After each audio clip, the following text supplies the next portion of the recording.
नमस्कार दोस्तों, exam target परिवार में आप सभी का स्वागत है। हम लोग एस्टिमेटिंग एंड कॉस्टिंग में जो है क्या एनालिसिस ऑफ रेट पढ़ रहे थे, है ना। तो हमने कल तक जो पढ़ा उसके आगे आज पढ़ते हैं, ठीक है। तो आज हम जो है रीइंफोर्स्ड ब्रिक वर्क की क्वांटिटी कैलकुलेट करना बताएंगे। कल हमने जो केवल ब्रिक वर्क की क्वांटिटी कैलकुलेट करना बताया कि अगर ब्रिक वर्क है तुम्हारा, नॉर्मली ब्रिक वर्क है, प्लेन ब्रिक वर्क है, तो उसमें कितना सीमेंट लगेगा, कितना बालू लगेगा, ठीक है। ये चीज हमने निकाला।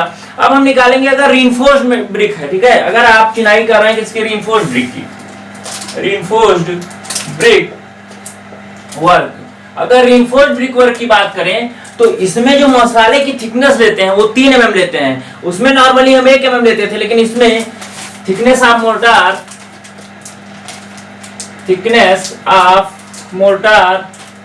कितना लेते हैं, 3 mm लेते हैं, है ना। तो आपकी जो है मॉड्यूलर साइज होती है ब्रिक की, कितना होती है, 19 सेंटीमीटर गुणे 9 सेंटीमीटर गुणे 9 सेंटीमीटर, यही तो होता है, 19 9 होता है। अब इसमें 3 mm जोड़ दीजिए आप मसाले की साइज, तो कितना हो जाएगा, 22 mm, 22 सेंटीमीटर गुणे 12 सेंटीमीटर गुणे 12, लेकिन यहाँ पे 9 सेंटीमीटर होगा, ठीक है। कैसे, आप जब ब्रिक लेंगे तो ब्रिक के टॉप सरफेस पे लगाते हैं, ठीक है, और किसके साइड्स में लगाते हैं, लेकिन आपकी देखिए थिकनेस जो होती है वो हमेशा 9 ही रहती है, जो मोटाई होती है आपकी वो 9 ही रहती है, ठीक है। तो ये 9 ही रहेगी, है ना। तो आपका ये हो जाएगा रीइंफोर्स्ड ब्रिक के लिए आफ्टर जो है नॉमिनल साइज आप कह सकते हैं, ठीक है। रीइंफोर्स्ड ब्रिक के लिए नॉमिनल साइज हो जाएगा।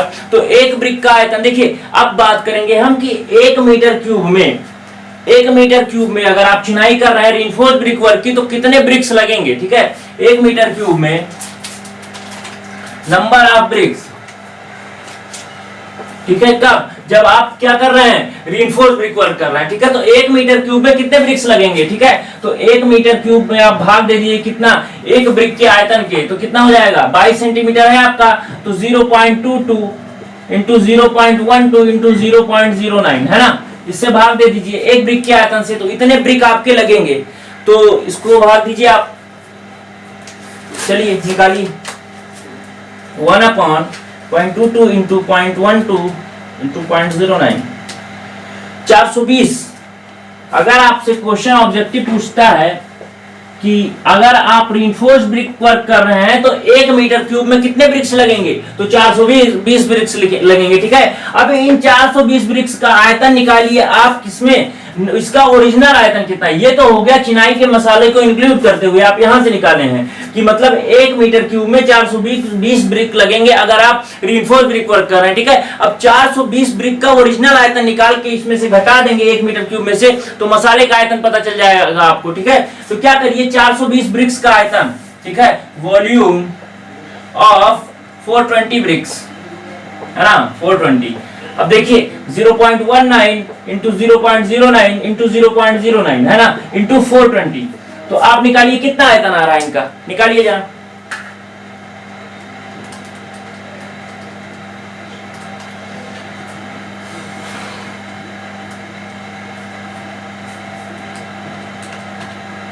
.64 आ रहा है, ठीक है, 0.64 मीटर क्यूब, 0.64 मीटर क्यूब आया, ठीक है। 646 है तो इसे हम आप 0.64 ही लेते हैं, 2 डिजिट तक, ठीक है। तो 0.64 मीटर क्यूब आया। अब हम बात करते हैं कि फ्रॉक को भरने के लिए आप कितना लेते थे।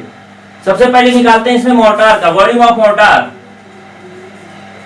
कितने के लिए, 1 मीटर क्यूब के लिए, तो कितना हो जाएगा, 1 मीटर क्यूब माइनस इतने ब्रिक्स लग रहे हैं, तो कितना हो जाएगा 0.646 को 0.65 लीजिए आप, ठीक है, 65 ही लीजिए क्योंकि 646 है, तो 1 माइनस 0.65, 0.35 आ रहा है, कितना, 0.35 मीटर क्यूब आ रहा है आपका। 0.35 मीटर क्यूब आपका क्या लग रहा है, मोर्टार लग रहा है, ठीक है। ये आपका मोर्टार हो गया। अब फ्रॉक को भरने के लिए आप कितना लेते थे एक्स्ट्रा, 15% एक्स्ट्रा लेते थे, ठीक है। तो फ्रॉक को भरने के लिए यहां पे देख लीजिए, ठीक है, फ्रॉक फिलिंग के लिए कितना, 15% एक्स्ट्रा लेते थे आप, ठीक है। तो उसको ऐड करिए, तो 0.35 इंटू 1.15 कितना हो जाएगा, 0.35 इंटू 1.15 करिए, 0.40 मीटर क्यूब आया आपका, है ना। अब इसमें आप क्या करिए कि सूखा मसाला आप बनाने के लिए कितना एक्स्ट्रा लेते थे, 25% एक्स्ट्रा लेते थे, ठीक है। तो ड्राई मोर्टार आप यहां से याद करिए, ड्राई मोर्टार कितना 1.25 इंटू 0.40 कितना हो जाएगा 0.5 मीटर क्यूब। मतलब अगर आपको 1 मीटर क्यूब रिइंफोर्स्ड ब्रिकवर्क की चिनाई करनी है तो आपको सूखा मसाला कितना लेना पड़ेगा 0.5 मीटर क्यूब, ठीक है। और इस चीज को आप याद कर लीजिए, कहीं कहीं 0.45 से देखिए 0.45 लिया जाता है, 0.45 से 0.5 मीटर क्यूब, है ना। ये ऑप्शन में दिखता है तो आप इसे मारेंगे, अगर वैल्यू दिखती है तो 0.45 आप सही करके 0.5 सही करके आएंगे, ठीक है। 1 मीटर क्यूब में 420 ब्रिक्स लगते हैं रिइंफोर्स्ड ब्रिकवर्क में, और जो ड्राई मोर्टार होता है कितना 0.5 मीटर क्यूब होता है, ठीक है। ये चीज आपको समझ में आया कि नहीं आया। अब आपको दे दिया 1:4 से आपको रिइंफोर्स्ड ब्रिकवर्क करना है, तो आप परसेंटेज आप जो है कितना, जो आपका रिइंफोर्स का परसेंटेज होगा वो हमने लिखा दिया है आपको, जो है कि कितना परसेंट लेते हैं उतना परसेंट आप ले लेंगे, 1% ले लेंगे आप चिनाई के लिए, ठीक है। तो क्या हो जाएगा, वो आपका जो है रिइंफोर्स अलग से निकल आएगा। लेकिन यहाँ पे जब आप चिनाई के मसाले का, मोर्टार का मतलब निकालेंगे, कितना सैंड कितना जो सीमेंट लग रहा है, तो आप 0.5 मीटर क्यूब से निकालेंगे, जैसे उसमें 0.3 मीटर क्यूब से निकालते थे, किसमें, प्लेन ब्रिकवर्क में, है ना। तो ये चीज समझ में आ गया आपको। अब चलते हैं आगे, अब बात करते हैं आगे की। अब आपने ब्रिक वर्क कर लिया, ब्रिक से मैसनरी कर लिया, अब स्टोन मैसनरी की बात करते हैं, ठीक है। Stone masonry, stone masonry, stone masonry, वो भी कैसी stone masonry, rubble masonry. Rubble masonry मतलब अनकोज्ड, मतलब जो है बिना रद्दे की, ठीक है। आपको जो है क्या करना है, आपको अगर स्टोन मैसनरी करनी है, रबल मैसनरी है, और वो भी जो है अस्तरीय है, मतलब स्तरित नहीं है, कोर्स में नहीं है, ठीक है, अनकोर्स्ड आपकी मैसनरी है, तो उसमें जो आप सूखा मसाला लेते हैं, ठीक है, इसको डायरेक्ट लिखिए आप, ड्राई मोर्टार जो आप लेते हैं, ड्राई मोर्टार जो लिया जाता है इसमें 42% मतलब 0.42 मीटर क्यूब, किसके लिए, एक मीटर क्यूब के लिए जो आपका ड्राई मोर्टार लिया जाता है 42% लिया जाता है। देखिए ये परसेंटेज में भी पूछा गया आपसे, तो 42% लेंगे। अगर आपका मीटर क्यूब में पूछता है तो 0.42 मीटर क्यूब लेंगे। अब मान लीजिए आप 1:6 से जो है चिनाई कर रहे हैं, कितना, 10 मीटर क्यूब, 10 मीटर क्यूब में आप अनफोर्स्ड चिनाई कर रहे हैं, रबल मैसनरी आप स्टोन, ठीक है, रबल मैसनरी आप स्टोन करते हैं, ठीक है। तो आप क्या करिए, 10 मीटर क्यूब के लिए सीमेंट और सैंड की मात्रा निकालिए, ठीक है। तो 1 मीटर क्यूब के लिए ड्राई मोर्टार 0.42 है, तो 10 मीटर क्यूब के लिए ड्राई मोर्टार कितना हो जाएगा, ड्राई मोर्टार आपका हो जाएगा 4.2 मीटर क्यूब है। तो फिर आप याद करिए, तब आप सीमेंट का कंटेंट याद करिए, यहां से सीमेंट अगर आप याद करेंगे तो 4.2/1 + 6 × 1, ठीक है, 0.6 मीटर क्यूब, ठीक है। अब बात करते हैं सैंड की। सैंड की अगर बात किया जाए तो 4.2/1 + 6 × 6 मतलब 3.6 मीटर क्यूब। ये आपके क्या हो जाएंगे, क्वांटिटी निकल के आएगी कब, जब आप रबल मैसनरी कर रहे हैं। समझ में आया कि नहीं, इसको याद रखिए, 42% या 0.42 मीटर क्यूब। अगर यही आप स्टोन मैसनरी की रबल मैसनरी ना करके कोज्ड मैसनरी कर रहे हैं, रद्देदार चिनाई, ठीक है, कोज्ड मैसनरी कर रहे हैं, ठीक, स्तरीय चिनाई कर रहे हैं, एक रद्दा दूसरे रद्दे के ऊपर चल रहा है, ठीक है, कोज्ड मैसनरी, ठीक है। तो इसके लिए आप कितना लेंगे, इसके लिए जो आपका 1 मीटर क्यूब के लिए, 1 घन मीटर के लिए जो आपका ड्राई मोर्टार होता है, जो ड्राई मोर्टार आपका होता है वो कितना 40% या 0.4 मीटर क्यूब, है ना। समझ में आया कि नहीं। अगर आप बात करेंगे 1 मीटर क्यूब स्तरीय चिनाई के लिए पत्थर की, तो आप एक जो है 0.4 मीटर क्यूब आप लेंगे, क्या, सूखा मसाला, ठीक है, 0.4 मीटर क्यूब आप सूखा मसाला लेंगे। अब आपको 1:5 की चिनाई करनी है, 1:5 की चिनाई करनी है 10 मीटर क्यूब के लिए, तो निकालिए आपका सूखा मसाला कितना हो जाएगा, ड्राई मोर्टार सूखा मसाला आपका हो जाएगा जो है 4 मीटर क्यूब, है ना, 4 मीटर क्यूब आपका हो जाएगा। तो आप याद करिए सीमेंट का कंटेंट, सीमेंट कितना हो जाएगा 4/1 + 5 × 1, ठीक है। तो 4 × 5 8 जो है 0.8 मीटर क्यूब हो जाएगा, है ना। अब बात करते हैं सैंड की। सैंड कितना लगेगा स्टोन मैसनरी में, तो 4/1 + 5 6 हो जाएगा ना, 6 गलत हो गया, 5/6 हो जाएगा ना, तो 4/6, तो 0.66 होगा ये, 0.67 मीटर क्यूब सीमेंट हो गया। इंटू 5 कर देंगे आप तो क्या निकल आएगा, सैंड। ठीक, ये आपका हो जाएगा सैंड। कितना, 35, 5, 36, ठीक है, ये समझ में आया ना। अगर आप, ये है हो गया कोल्ड मेसनरी के लिए आप 40% लेंगे, और यहीं पर अगर आपकी बात कर दिया एस्लर मेसनरी, एस्लर मतलब पत्थर को एक निश्चित शेप में, ब्रिक के शेप में या जो भी निश्चित शेप में ढालेंगे, उसके बाद उसको कोल्ड मेसनरी करेंगे, तो उसे हम एस्लर मेसनरी कहते हैं। इसमें क्या होता है, मतलब जो है रबल जो है होते हैं, मतलब जो पत्थर होते हैं वो नियमित ढंग में नहीं होते हैं, लेकिन फिर भी इनको स्तरीय रूप में ढाला जाता है, तो इसे हम कोल्ड मेसनरी करते हैं। लेकिन पत्थर को काट छांट के एक निश्चित शेप में लाना, उसके बाद कोल्ड मेसनरी करना, तो आपका एस्लर मेसनरी कहलाता है। और उसके लिए आप कितना लेंगे, उसके लिए जो आपका ड्राई मोर्टार होगा वो 25% लिया जाता है। ठीक है, 25% लिया जाता है, यानी 0.25 मीटर क्यूब। तो अगर आपका एस्लर मेसनरी करना है, एस्लर मेसनरी करना है, तो आप क्या करेंगे, आप करेंगे 1 मीटर क्यूब के लिए, 1 मीटर क्यूब के लिए ड्राई मोर्टार आपका होगा, ड्राई मोर्टार होगा कितना, 0.25 मीटर क्यूब, यानी 25%, है ना। 0.25 मीटर क्यूब लेंगे। अब मान लीजिए 1:4 का आपको करना है, क्या 10 मीटर क्यूब के लिए करना है, तो आप क्या करेंगे, पहले आप निकालेंगे 10 मीटर क्यूब के लिए सूखा मसाला, ड्राई मोर्टार। ड्राई मोर्टार आपका क्या हो जाएगा, 2.5 मीटर क्यूब, 2.5 मीटर क्यूब हो जाएगा। अब अगर आप सीमेंट कंटेंट निकालेंगे इसमें, सीमेंट कंटेंट निकालेंगे इसमें, तो कितना हो जाएगा, 2.5 अपॉन 4 + 1 5 इंटू क्या, 4 + 1 5 इंटू 1, मतलब 0.5 मीटर क्यूब आपकी सीमेंट आ जाएगी। और सैंड की वैल्यू ज्ञात करेंगे आप, तो 2.5 अपॉन 5 इंटू 4 ये तो 2 मीटर क्यूब।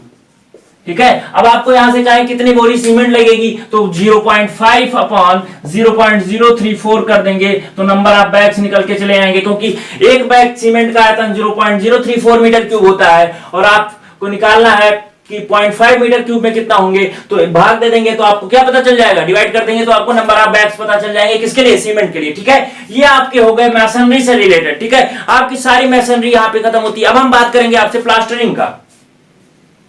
प्लास्टरिंग, देखिए प्लास्टरिंग में जब आप नॉर्मल वॉल की प्लास्टरिंग करते हैं, ठीक है, तो आपको देखेंगे कि वॉल में ज्यादा खड्ड होते हैं, क्योंकि जब ब्रिक मैसनरी करेंगे तो उसमें जब आप देखेंगे तो उसमें ब्रिक्स के ज्वाइंट्स के बीच में गैप्स भी होंगे, तो उसको सतह को भरने के लिए आपको ज्यादा मसाला लगेगा, है। अगर लेकिन आप छत की सीलिंग की प्लास्टरिंग करते हैं, तो सीलिंग आपका सीमेंट कंक्रीट का बना होता है, तो उसमें खड्ड या जो असमतलता है, मतलब जो असमतलता है जिसमें खड्ड है या जो भी है वो बहुत कम मात्रा में होते हैं, तो उसके लिए अलग क्वांटिटी ली जाती है। ठीक है, तो सबसे पहले हम बात करेंगे प्लास्टरिंग ऑफ वॉल्स। ठीक है, सीलिंग की बात बाद में करेंगे, तो प्लास्टरिंग हम कह रहे हैं, तो ठीक है, तो इसको आप प्लास्टरिंग ऑफ वॉल समझिए। ठीक है, प्लास्टरिंग में क्या होता है कि जो आपका जैसे मान लीजिए हम एक उदाहरण लेकर चलते हैं, आपको करना है 100 मीटर स्क्वायर 12 mm मोटा प्लास्टर करना है आपको। ठीक है, 12 mm थिक।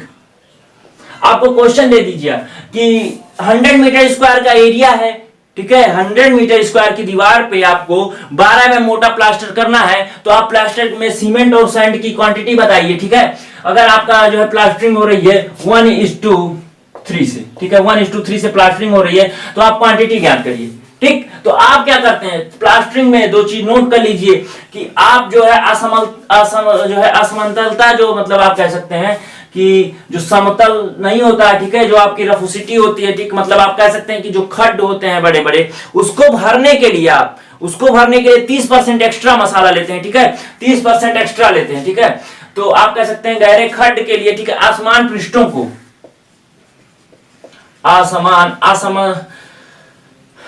आसमान पृष्ठों को भरने के लिए कितना लेते हैं, 30% एक्स्ट्रा। ठीक है, ये चीज नोट कर लीजिए। फिर 30% एक्स्ट्रा फिर सूखा मसाला के लिए, ड्राई मोर्टार के लिए कितना लेते हैं आप, 25% लेते आए तो वही लेंगे 25%। ठीक, एक्स्ट्रा,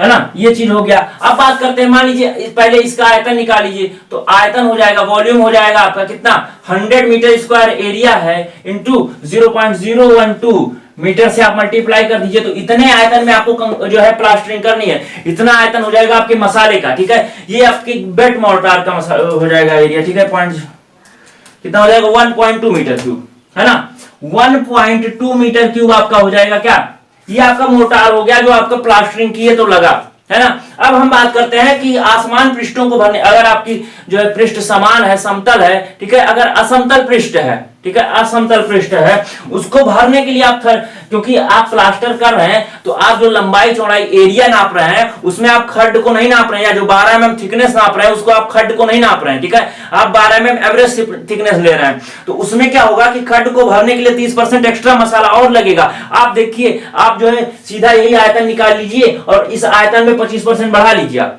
ड्राई मोर्टार का, उतना मसाला तैयार करिए तो आपको मसाला कम पड़ जाएगा, क्योंकि आपने 12 mm थिकनेस नापी है प्लास्टर की मोटाई की, लेकिन जो उसके गैप्स को ब्रिक्स के भरने में लग रहे हैं, जॉइंट्स के गैप को भरने में लग रहे हैं, उसको तो आपने कैलकुलेट ही नहीं किया। तो उसको कैलकुलेट करने के लिए हम 30% एक्स्ट्रा लेते हैं, क्या, असमतल सतह को भरने के लिए, आसमान पृष्ठ को भरने के लिए, तो आप 30% एक्स्ट्रा लीजिए पहले, 30% एक्स्ट्रा आपको समझ में आ रहा है, आसमान पृष्ठों को भरने के लिए कितना हो जाएगा 1.2 इंटू 1.3, ठीक है, ये आपका होके चला आएगा कितना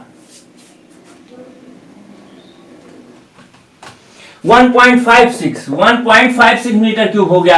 अब ये आपका बेड मोर्टार निकल के आया। अब इसको ड्राई अवस्था में जब आप सूखे इंग्रेडिएंट्स मिलाएंगे तब आपको कितना देना पड़ेगा, तो ड्राई मोर्टार की अगर हम बात करें, ड्राई मोर्टार के केस में आप 25% एक्स्ट्रा मिलाते हैं तो 1.25 इंटू 1.56 आपको निकल के चला आएगा, कितना लगेगा बताइए 1.95 मीटर क्यूब, ठीक है, 1.95 मीटर क्यूब। जनरली आप इसको 2 मीटर क्यूब लिखते हैं, और आपको यही याद रखना है कि अगर आप जो है 12 mm मोटा जो है प्लास्टर कर रहे हैं किसी भी सतह पर और 100 मीटर स्क्वायर में कर रहे हैं, तो उसके लिए आपको ड्राई मोर्टार कितना लेना पड़ेगा 2 मीटर क्यूब। आपको प्लास्टर के लिए हर बार ये क्वांटिटी निकालनी पड़ेगी अगर आपको क्वेश्चन आता है, ठीक है। आप इस 2 मीटर क्यूब को मत याद कर लीजिएगा, आप 30% और 25% को याद करिए, आपका क्वेश्चन सॉल्व होगा, है ना। तो अब बात करते हैं 1+3 के लिए। तो आप जानते हैं 1+3 मतलब अगर सीमेंट की बात करें, हम सीमेंट की बात करें तो क्या हो जाएगा 2/1/3 + 1, ठीक है, 4 मतलब 0.5 आ जाएगा, 0.5 मीटर क्यूब आपका क्या लग जाएगा सीमेंट, ठीक है।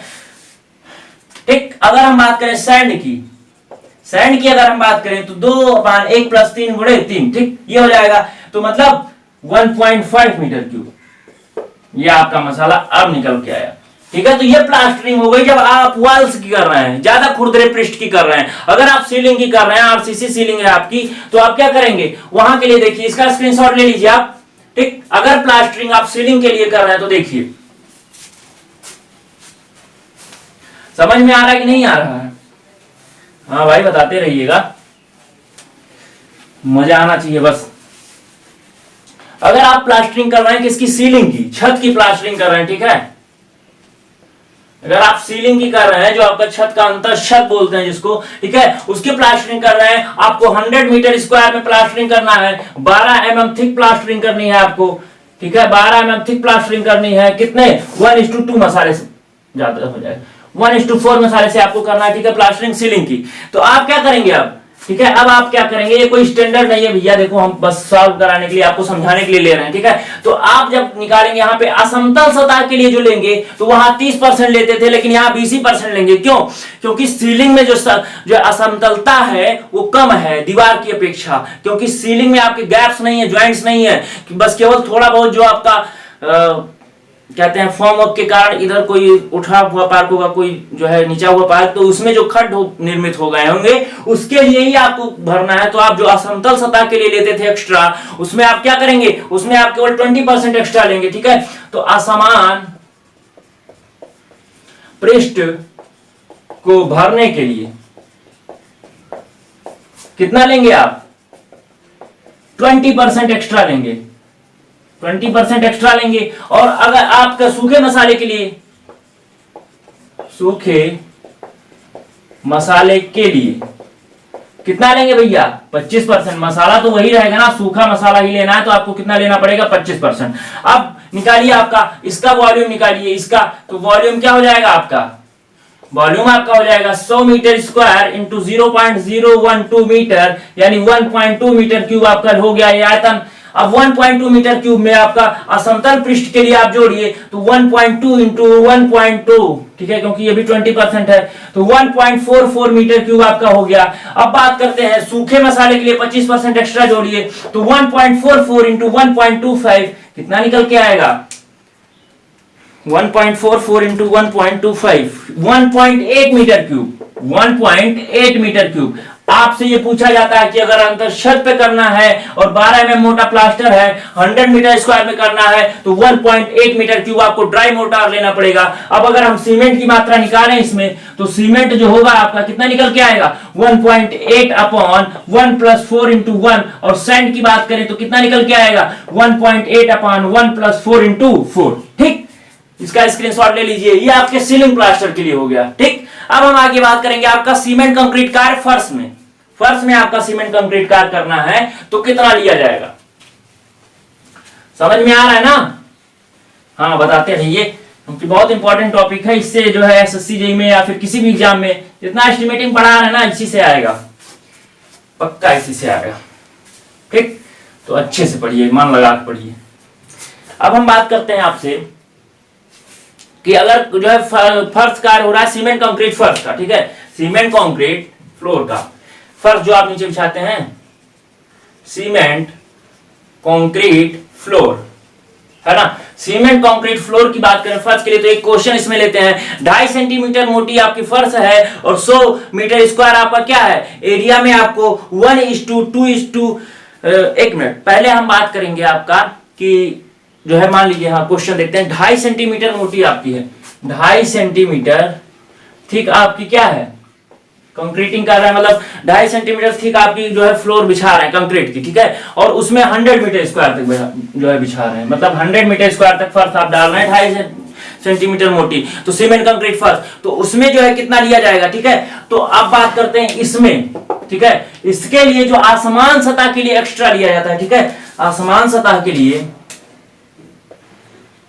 आसमान सतह के लिए जो आपका एक्स्ट्रा लिया जाता है, इसमें देखिए प्लास्टरिंग में आप 30% और 20% ले रहे थे, लेकिन इसमें देखिए आप फर्श पे आप कुटाई करते हैं, हर चीज करते हैं, तो आसमान सतह के लिए जो है आपका और घट जाता है, और कितना होता है ओनली 10% एक्स्ट्रा लिया जाता है। और सूखे मसाले के लिए, क्योंकि आपका कंक्रीट है, कंक्रीट में ड्राई मोर्टार्स के लिए आपको पता है कितना लेते हैं, सूखे मसाले के लिए आप कितना लेते हैं 50% एक्स्ट्रा लेते हैं, ठीक है, 50% आप फ्लोरिंग में लेंगे। सीमेंट कंक्रीटिंग करना है आपको ना, तो आप देखिए आप आयतन निकालिए, इसका वॉल्यूम निकालिए, वॉल्यूम आपका क्या हो जाएगा, वॉल्यूम हो जाएगा 2.5 सेंटीमीटर है ना, तो 0.025 मीटर इंटू 100 मीटर स्क्वायर क्या हो जाएगा 2.5 मीटर क्यूब, 2.5 मीटर क्यूब आपकी क्या हो गई आयतन हो गया।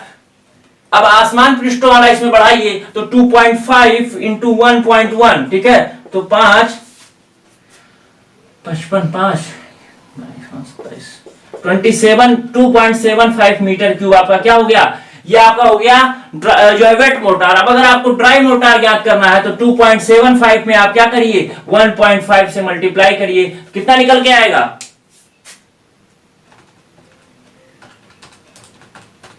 4.125 मीटर क्यूब, है ना, ये आपका निकल के आया 4.125 मीटर क्यूब आपका ड्राई मोटार आपका निकल के आया। अब इसी तरह आपको अगर कोई क्वेश्चन दे दे, ठीक है, इसका स्क्रीनशॉट ले लीजिए, फिर हम क्वेश्चन कराते हैं आपसे का।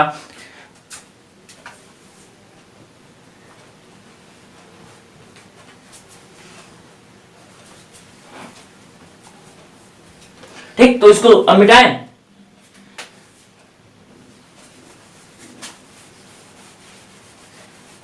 समझ में आ रहा है भैया, अच्छा लग रहा है कि नहीं सेशन, लग रहा हो तो थोड़ा शेयर कर दीजिए।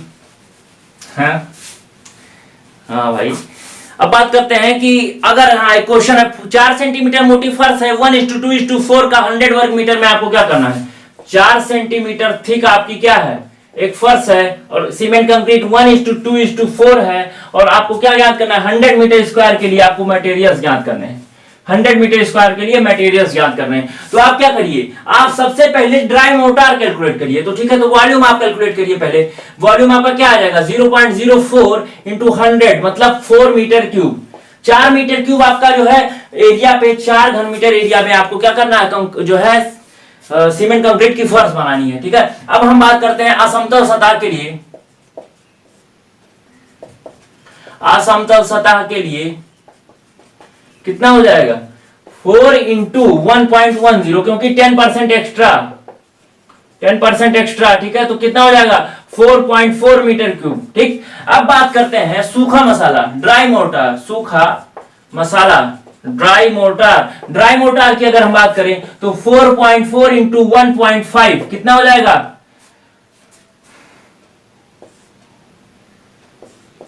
6.6। कितना हो जाएगा 6.6 मीटर क्यूब आपका कितना ड्राई मोर्टार हो गया। अब इस ड्राई मोर्टार को आप क्या करिए, इससे आप कैलकुलेट करिए सीमेंट की क्वांटिटी।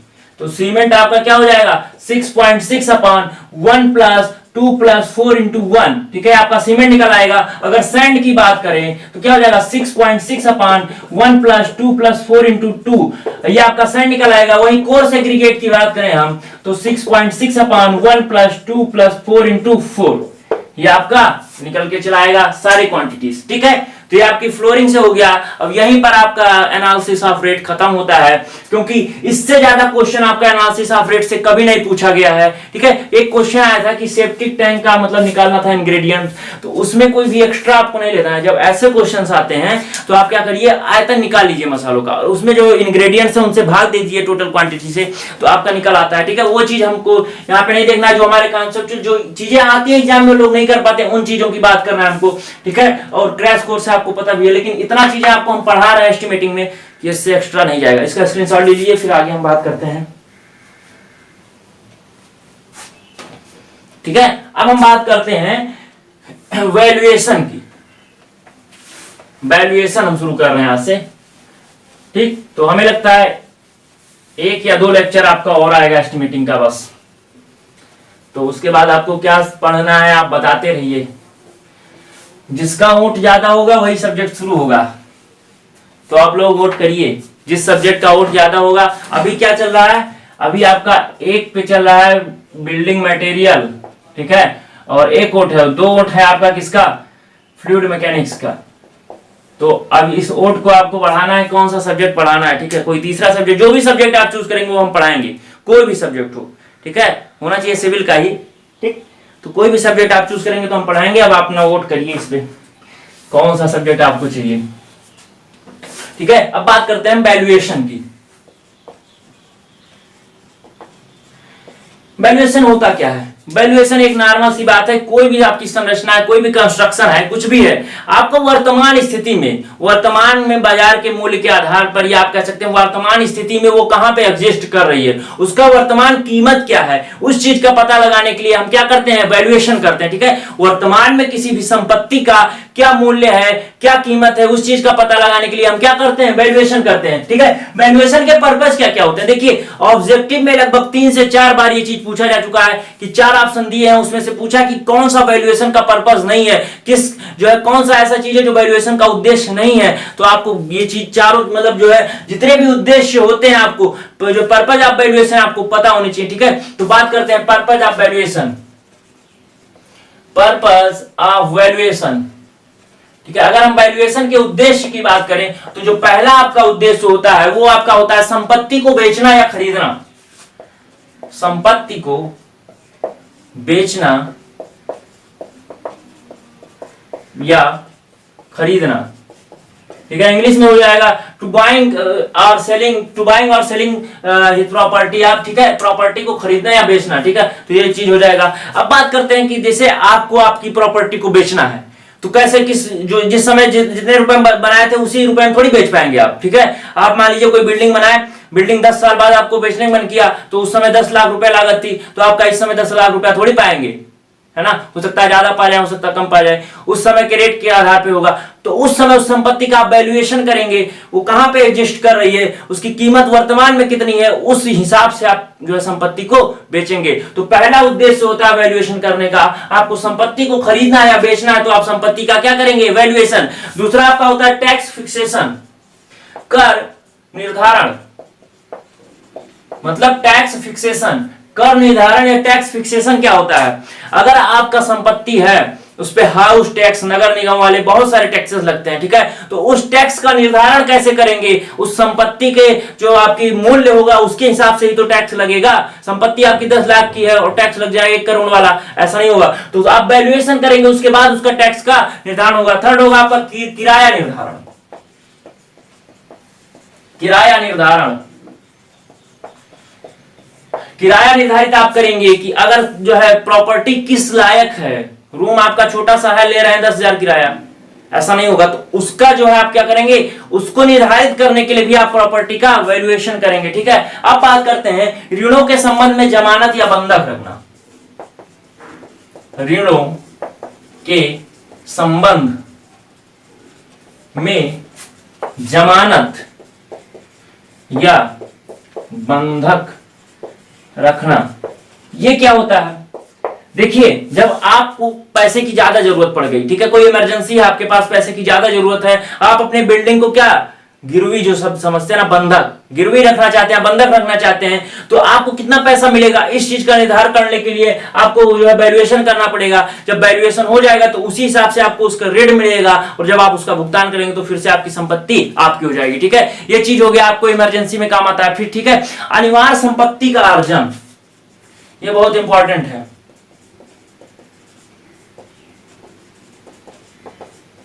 अनिवार्य संपत्ति का अर्जन, ठीक है, ये थोड़ा समझिए क्या होता है। जब कानूनी रूप से किसी संपत्ति का अर्जन किया जाता है, जब आप कोई संपत्ति कानूनी रूप से अर्जित करते हैं तो उसका आपको मुआवजा देना पड़ता है, ठीक है। कोई भी संपत्ति आप अगर कानूनी रूप से अर्जित करते हैं तो उसका मुआवजा देना पड़ता है, और जो मुआवजे की राशि होती है उस संपत्ति के वर्तमान स्थिति में जो मूल्य है उसके हिसाब से आपका देना पड़ता है। मतलब अगर आप कोई संपत्ति कानूनी रूप से हथियाना चाहते हैं तो उस संपत्ति को आपको मुआवजा देना पड़ेगा, और उस मुआवजे की धनराशि उस संपत्ति के वैल्यूएशन के आधार पर निर्धारित की जाएगी। समझ में आया क्या होता है, ठीक है। अब बात करते हैं लास्ट इसमें कि संपत्ति का जो है, जो संपत्ति आपका है उसका वैल्यूएशन कर रहे हैं अगर आप, तो उस वैल्यूएशन का सिद्धांत क्या होगा, प्रिंसिपल ऑफ वैल्यूएशन। तो एक ही चीज होता है, मांग और आपूर्ति, मतलब ठीक है, प्रिंसिपल ऑफ वैल्यूएशन में आप कह सकते हैं प्रिंसिपल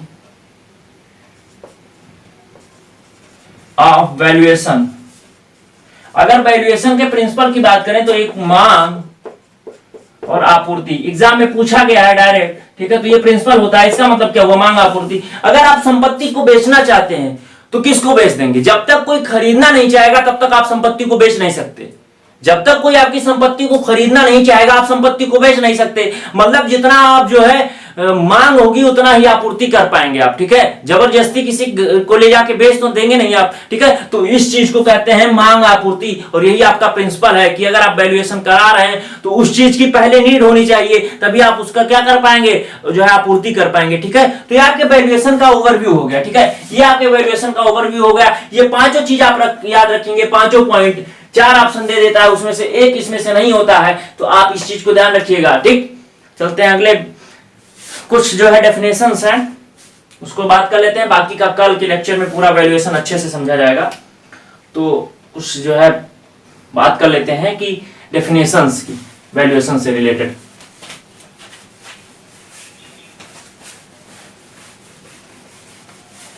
ठीक है, डेफिनेशंस हम बोलेंगे, लिखेंगे, आप लोग बोर्ड पर लिखने में बहुत टाइम जा रहा है, ठीक है। सबसे पहली बात है आपका gross income.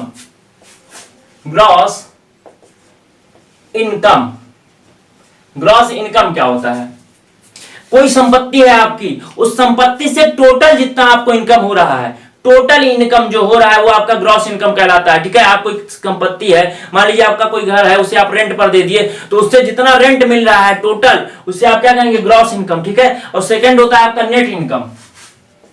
Net income, net income बराबर क्या होता है, नेट इनकम जो होता है वो आपका ग्रॉस इनकम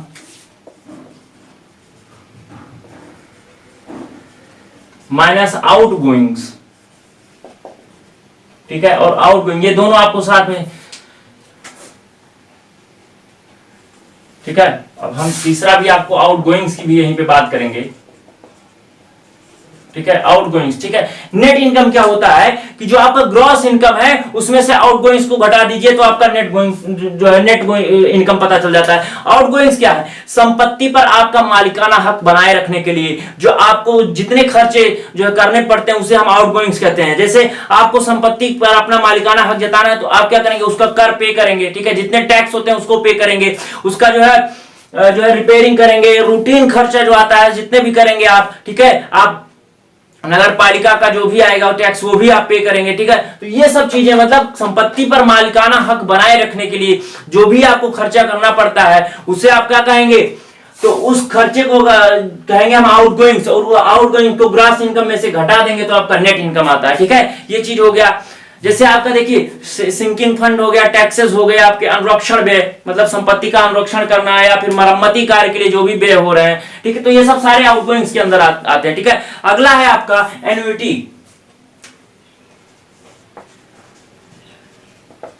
एन्युटी क्या होता है? एन्युटी आपने बहुत सुना होगा, बहुत बार जो एग्जाम में आता है, ठीक है। आप मान लीजिए कोई संपत्ति खरीदते हैं या किसी संपत्ति पर कोई पूंजी लगाते हैं, उस पूंजी का जो है वार्षिक रूप से भुगतान करना एन्युटी कहलाता है। किसी संपत्ति की पूंजी का वार्षिक रूप से भुगतान करना एन्युटी कहलाता है। इसको आप लिखिए, किसी संपत्ति का किसी संपत्ति का जो है वार्षिक रूप से भुगतान लगाई गई पूंजी पर, मतलब किसी संपत्ति पर लगाई गई पूंजी पर वार्षिक रूप से भुगतान करना आपका क्या कहलाता है? एन्युटी। एन्युटी 3 प्रकार के होते हैं। एक होता है आपका annuity due. Annuity due, annuity due क्या होता है? आप जो है एन्युटी की धनराशि को वर्ष के प्रारंभ में अदा करते हैं, ठीक है। वर्ष के प्रारंभ में आप एन्युटी की जो है मतलब जो है स्टार्टिंग में ही अदा कर देते हैं और आप क्या करते हैं, एक निश्चित समय अवधि तक पूरी जो है जितनी भी पूंजी होती है उसको अदा कर देते हैं, तो उसे एन्युटी ड्यू कहते हैं, ठीक है। मतलब कि अगर आप किसी संपत्ति के भुगतान वर्ष के प्रारंभ में करते हैं और निश्चित वर्षों तक उसका भुगतान कर देते हैं तो उसे एन्युटी ड्यू कहते हैं। दूसरा है आपका डिफर्ड एन्युटी।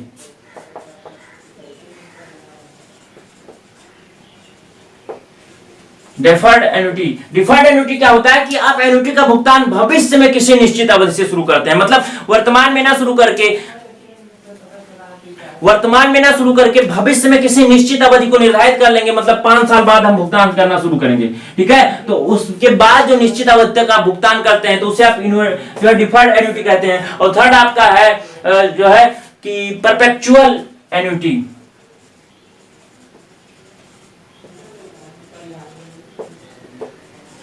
परपेचुअल एन्युटी क्या है? परपेचुअल एन्युटी ऐसी एन्युटी मतलब ऐसा भुगतान जो अनिश्चित काल तक चलता रहता है, मतलब उसका कोई अता पता नहीं होता कि कब तक ये पूंजी जो है समाप्त होगी, तो उसे हम क्या कहते हैं? परपेचुअल एन्युटी, ठीक है। तो ये चीज आता है आपका ऑप्शन में, तीनों जो है अलग अलग पूछे जाते हैं, ठीक है, तीनों अलग अलग पूछे जाते हैं, क्वेश्चन में डायरेक्ट पूछा जाता है, ठीक है। तो ये चीज आप देखिए जो है ध्यान से देखिए। अब बात करते हैं, अगला है आपका मार्केट वैल्यू।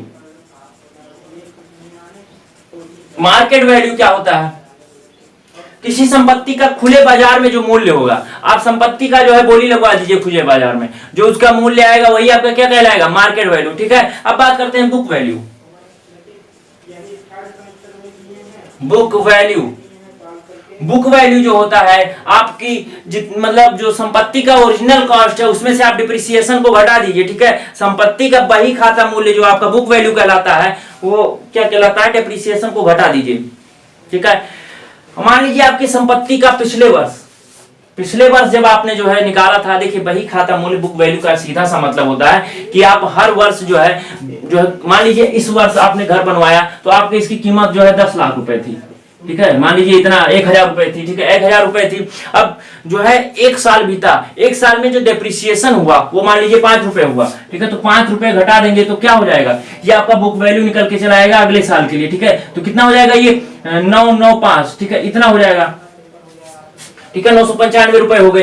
अब ये अगले साल जब 1 साल और बीतेगा तो डेप्रिसिएशन मान लीजिए फिर 5 रुपए हुआ, तो इस साल के लिए आपका यही जो क्या कहलाएगा? यही ओरिजिनल कॉस्ट कहलाएगा 995। फिर 995 से आप घटाएंगे तो ये आपकी बुक वैल्यू निकल के आएगी। फिर ये बुक वैल्यू अगले साल के लिए आपकी क्या?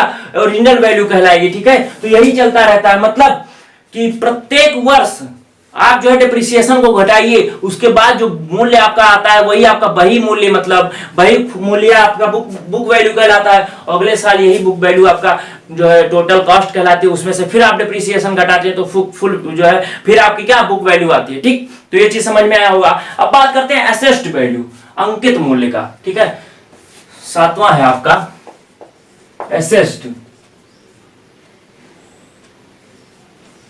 असेस्ड वैल्यू, मतलब अंकित मूल्य। अंकित मूल्य क्या होता है कि जो आपका कर देने के लिए संपत्ति का वह मूल्य जो कर देने के लिए इनकम टैक्स ऑफिस में या कहीं भी आपका जो रजिस्टर्ड होता है, ठीक है, संपत्ति का वह मूल्य जिससे कर निर्धारित होता है, तो वही आपका असेस्ड वैल्यू, अंकित मूल्य कहलाता है। यही जो है धनराशि जो है क्या होती है कर विभाग में या जहां भी आपकी रजिस्टर्ड होती है, और इसी संपत्ति के मूल्य पर, इसी असेस्ड वैल्यू के आधार पर आपको टैक्स देना पड़ता है। ठीक है, तो ये आपका असेस्ड वैल्यू कहलाता है। फिर स्क्रैप वैल्यू की बात करते हैं। ठीक है, 8वां है आपका स्क्रैप वैल्यू।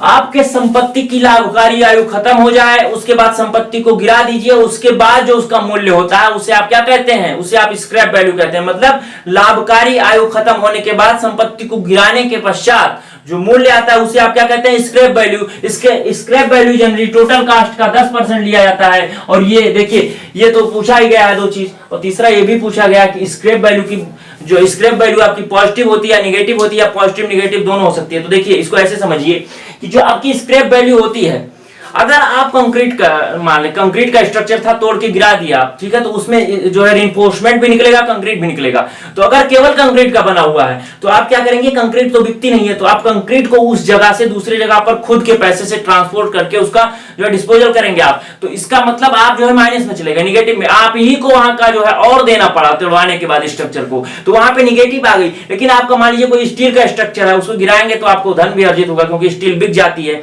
तो आपको पैसा मिलेगा। मतलब स्क्रैप वैल्यू पॉजिटिव तथा निगेटिव दोनों हो सकती है, मतलब निगेटिव और पॉजिटिव दोनों हो सकती है। तो ठीक है, तो ये चीज ध्यान रखिएगा कि जो आपकी स्क्रैप वैल्यू पॉजिटिव और निगेटिव दोनों हो सकती है। इसका जनरली 10% लिया जाता है टोटल कॉस्ट का। ठीक, और यही आप बात करें सैल्वेज वैल्यू की। सैल्वेज वैल्यू, तो सैल्वेज वैल्यू क्या होती है, सैल्वेज वैल्यू वह वैल्यू होती है जो संपत्ति के लाभकारी आयु खत्म हो जाए, उसके बाद उसके खड़ी अवस्था में जो मूल्य होगा, बिना गिराए अवस्था में जो मूल्य होगा, उसे आप सैल्वेज वैल्यू कहेंगे। ठीक है, अब एक और है आपका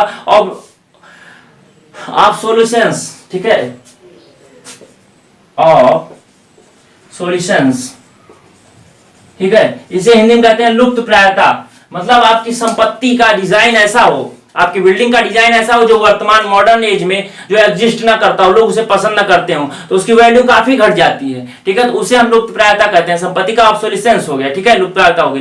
कैपिटल कॉस्ट क्या होता है, कैपिटल कॉस्ट क्या होता है कि संपत्ति को जो है कुल निर्माण में जितना व्यय है, ठीक है, कैपिटल कॉस्ट मतलब होता है कैपिटल कॉस्ट, संपत्ति के निर्माण में जो है टोटल व्यय जो आया उसी को आप क्या कहते हैं, कैपिटल कॉस्ट। कैपिटल कॉस्ट को निकाला जाता है जो है ईयर परचेज से मल्टीप्लाई करके। ईयर परचेज आपका जो होता है 1/r, इसको आप हम कल जो है डिस्कस करेंगे। आज के लिए बस इतना ही। ठीक है, कैपिटल कॉस्ट तक ही रखते हैं आज। ठीक है, तो समझ में आया कि नहीं लेक्चर, कैसा लगा आपको लेक्चर ये जरूर बताइएगा, और ये भी बताइए कि आप क्या पढ़ना चाहते हैं अगला सब्जेक्ट। ठीक, तो आज के लिए बस इतना ही, धन्यवाद।